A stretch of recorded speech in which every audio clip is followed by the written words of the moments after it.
Good morning again. I've got my water cup. I've got red, blue, yellow, pure color paint waiting for me. Today we're going to start making some of the other colors on our color wheel. I mean, we've got violets and we've got oranges and different types of red. So we're going to get you thinking about how to make those. But first I'm going to fill up 3 spots with some water. And you know what, we're going to be making so many different colors today, you might need to rinse off your palette as you go, right? I'm going to get some pure red. I'm going to mix it with some of that water. Remember, this is watercolor paint, and I know this looks wet to begin with, but mix it with some extra water. And here you see I have my sketchbook with me. You might want to do this too. Test out some colors. I'm going to make some oranges here. Again, I'm going to clean out my brush because I'm going to dip it into yellow. Now, we are running out of nice yellows, so we don't have very much to work with today, unfortunately. So we got to make do. So let's keep those yellows nice and clean because we're running low all of a sudden. Okay, so I just pulled out some yellow.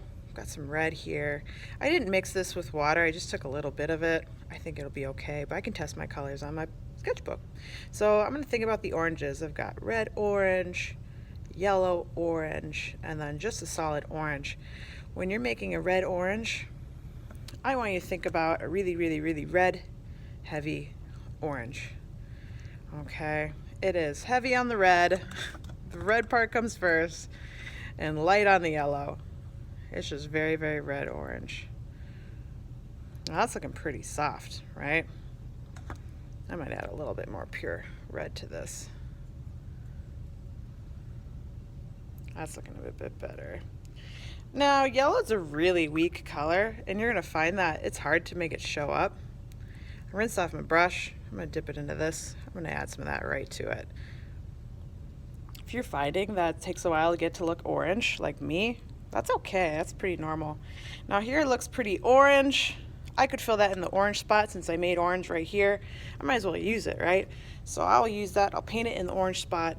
If I want to make it more red, for red orange, I'm going to add some red to it. All of a sudden it's got a bit more of a red tinge to it. Now it's looking a little watery, and that's okay because we can always make a color more intense by adding more pure color to it, less water, and all of a sudden it's a bit more intense. Okay. Now yellow orange is going to be really heavy on the yellow side. It's going to look like macaroni and cheese. Kind of an orange. Let's see if we got there. And since yellow is such a, I don't want to say it's a wimpy color, but it's not a very strong color. I'm going to add just the tiniest bit of red to it, and I'll change it really quick. I'm going for that macaroni and cheese, kind of a yellow orange.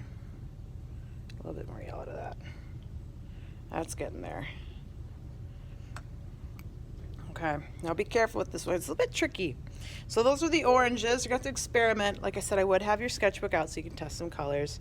Once you find a color that suits your color wheel, mandala, paint it in. Okay, you can hop around too. Now thinking about violets. I only have 3 spots here, so I may need to rinse things out. Violet. I've got some water in there. I'm adding some blue. Violet's a mixture of red and blue. Oh my goodness, my water's getting mucky. I'm going to need to rinse that out and get some fresh water. So I'm going to get some red. And you have to stir this up. I actually don't know if I stirred these up yet. I'm just going to stir it real quick.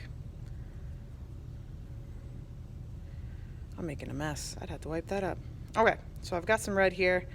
I'm going to mix some violet. Now, blue is about our strongest color we've got in the mix here. So it really doesn't take a lot, and it's going to quickly change your color. I'm going to try to make a red violet. We're getting there. I think that looks really nice. That looks like a red, red, red, red, heavy violet. So it's more red than it is blue. Violet's going to be a bit more of an even mix. So I'm going to add a little bit more blue. I'm going to be really cautious because, like I said, this color changes real quick. We're getting more violet already. I might add a little bit more. Yeah, that's more of a violet violet. And now blue violet, you can just add lots of blue because we want that blue to really show through. Blue is the big part of that mixture. Now I got some blue violet. You're going to be making lots of colors today. Like I said, if you make colors, you run out of room, you don't need these colors anymore, you used them all up, feel free to come on over here and rinse them out. Okay, and look at that, we've got some muck in here. If you notice any muck in here, feel free to pick it out. And rinse it off. You guys are so good at cleanup, I appreciate that so much. Get a little shake. If you want to dry it off, you can, and then you can reuse it. Like I said, our yellows are running low. Look at that, we've got a variety of yellows. Mucky yellows, not so great yellows. Treat them nice, because really that's the one color that gets mucky really easy. We'll have fun, good luck experimenting. Test your colors out first on your sketchbook paper. If they're not quite right, then you can redo them. Good luck.